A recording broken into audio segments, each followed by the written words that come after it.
வணக்கம் நண்பர்களே. கருப்பு மிளகு அதாவது பிளாக் பெப்பர் எல்லாருக்குமே தெரிந்த ஒரு பொருள் தான்.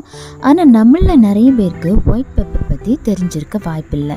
இது எங்கள் எஸ்டேட்டில் வளரக்கூடிய நல்ல மிளகு செடி. இந்த நல்ல மிளகு கொடி மாதிரி தான் படர்ந்து போகும். இது அழகாக பாறைகள் மேலே படர்ந்து வரும். அதே போல் மரங்கள்லேயும் மேலே வரைக்கும் அழகாக படர்ந்து போகும். மலை பிரதேசங்களில் இந்த நல்ல மிளகு ரொம்பவே நல்லா வரும். எந்த ஒரு ரசாயன உரங்களும் சேர்க்காம நல்ல இயற்கையான ஆரோக்கியமான நல்ல மிளகு கிடைக்கும். இந்த மிளகோட வாசனையும் காரத்தன்மையும் ரொம்பவே அதிகமாக இருக்கும். அதே போல் இந்த நல்ல மிளகுல நிறையவே மருத்துவ குணங்களும் இருக்குது.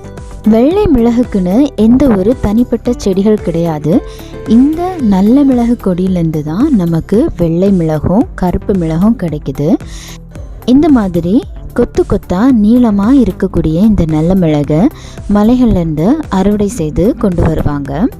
இந்த மிளகை உதிர்த்து நம்ம 4 நாள் வேலை காய் போட்டு எடுத்தால் நமக்கு அழகான கருப்பு மிளகு அதாவது பிளாக் பெப்பர் கிடைக்கும்.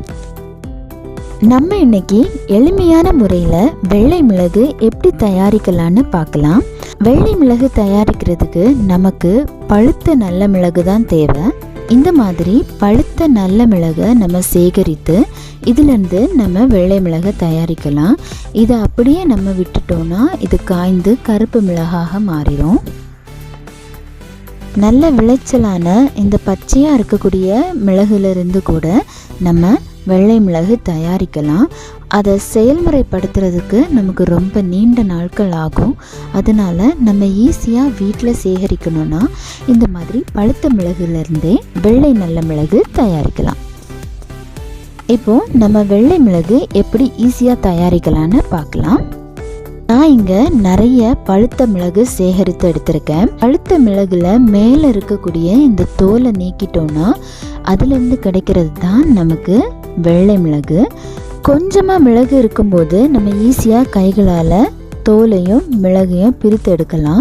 இதுவே நிறைய மிளகு இருக்கும்போது அந்த தோலையும் மிளகையும் பிரித்து எடுக்கிறதுக்கு ரொம்ப கஷ்டமாக இருக்கும். அதனால அந்த தோலை ஈஸியாக மக்க வைக்கிறதுக்காக நம்ம ஒரு பிளாஸ்டிக் பேக் இல்லைனாக்கி ஒரு பிளாஸ்டிக் பாட்டிலில் அந்த பழுத்த மிளகை போட்டு காற்று போகாமல் நல்லா மூடி வைக்கணும். இன்னைக்கு காலையில் போட்டோன்னா அடுத்த நாள் காலையில் தோல் நமக்கு அழகாக மக்கி கிடைக்கும். அடுத்த நாள் காலையில் இந்த மிளகை சப்பாத்திக்கு மாவு பிசைகிற மாதிரி நல்லா பிசைஞ்சு எடுத்தோன்னா தோல் தனியாக மிளகு தனியாக நமக்கு கிடைக்கும். அடுத்ததாக இதில் தண்ணி சேர்த்து நம்ம ஊற வச்சு தோலையும் உளுந்தையும் தனியாக அலசி எடுப்போம்ல, அதே மாதிரி இந்த தோலையும் இந்த வெள்ளை மிளகையும் நம்ம தனியாக பிரித்து எடுக்கிறோம். 2 விதத்தில் நம்ம இந்த மிளகோட தோலை நீக்கலாம். இந்த மாதிரி பிளாஸ்டிக் பைகளில் மிளகு போட்டு மக்க வச்சு கூட தோல் எடுக்கலாம். 2வது மெத்தட் என்னென்னா உளுந்து ஊற வைக்கிற மாதிரி தண்ணியில் இந்த மிளகை ஊற வச்சு பிசைஞ்சி நம்ம தோல் நீக்கலாம். தண்ணியில் ஊற வச்சு நம்ம பிசையும் போது அந்த தோல் முழுமையாக நீங்கி கிடைக்காது. இந்த மாதிரி நம்ம மக்க வச்சு பிசைஞ்சி அதுக்கப்புறமா நம்ம தண்ணி ஊற்றி அலசி எடுக்கும்போது அந்த மிளகுல எந்த ஒரு தோலுமே ஒட்டி இருக்காது. உங்களுக்கு எந்த மெத்தட் ஈஸியாக இருக்குதோ அந்த மெத்தடில் நீங்கள் தோலை நீக்கி எடுத்துக்கலாம். 2-3 தடவை நம்ம தண்ணியில் அலசி எடுத்தாலே போதும். நமக்கு அந்த தோல் முழுமையாக நீங்கி வெள்ளை மிளகு மட்டும் கிடைக்கும். தண்ணி ஊற்றி அலசி எடுத்ததுக்கப்புறமா நமக்கு வெள்ளை மிளகு இப்படி தான் இருக்கும்.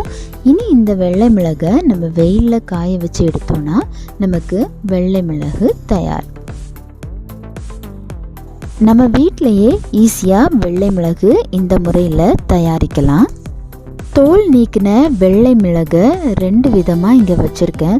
ஒரு பக்கம் நல்ல வெள்ளையான வெள்ளை மிளகு கிடச்சிருக்கு, இன்னொரு பக்கம் நல்ல கருப்பு நிறத்தில் வெள்ளை மிளகு கிடச்சிருக்கு. இந்த மாதிரி கருப்பு நிறத்தில் மிளகு கிடைக்கிறதுக்கு காரணம் நம்ம ஒரு நாள் மக்க வச்சா போதும். 2-3 நாள் நம்ம தொடர்ந்து மக்க வச்சோன்னா இந்த மாதிரி மிளகு கருப்பு நிறத்தில் மாறுது. இந்த வெள்ளை மிளகு கருப்பு நிறத்தில் இருக்கிறதுனால அதோட காரத்தன்மை குறையாது. கலர் மட்டும்தான் நமக்கு கருப்பாக இருக்கும். இந்த மிளகை நம்ம பொடி செய்தால் கூட அது கருப்பு நிறத்தில் மாறாது, வெள்ளை நிறத்தில் தான் இருக்கும். இந்த வெள்ளை மிளகை நம்ம 3 நாள் நல்லா வெயிலில் காய போட்டு எடுத்தோன்னா நமக்கு வெள்ளை மிளகு தயாராகிரும். இயற்கையான முறையில் நம்ம வெள்ளை மிளகு தயாரித்து வெயிலில் காய வச்சு எடுக்கும்போது இந்த மாதிரி பழுப்பு நிறத்தில் தான் வெள்ளை மிளகு இருக்கும். இந்த பழுப்பு நிறம்தான் வெள்ளை மிளகோட உண்மையான நிறம். அதே போல் இந்த வெள்ளை மிளகை நம்ம பொடி செய்யும்போது பழுப்பு நிறத்திலே தான் அந்த பொடி இருக்கும். வெள்ளை நிறத்திலேயோ அல்லது கருப்பு நிறத்திலேயோ பொடி இருக்காது. எளிமையான முறையில் நம்ம வீட்டிலையே வெள்ளை மிளகு தயாரிக்கலாம்.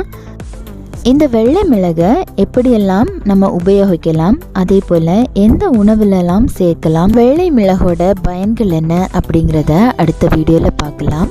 இந்த வீடியோ உங்களுக்கு பிடிச்சிருந்தா மறக்காமல் சப்ஸ்கிரைப் பண்ணிடுங்க. நன்றி, வணக்கம். மீண்டும் சந்திப்போம்.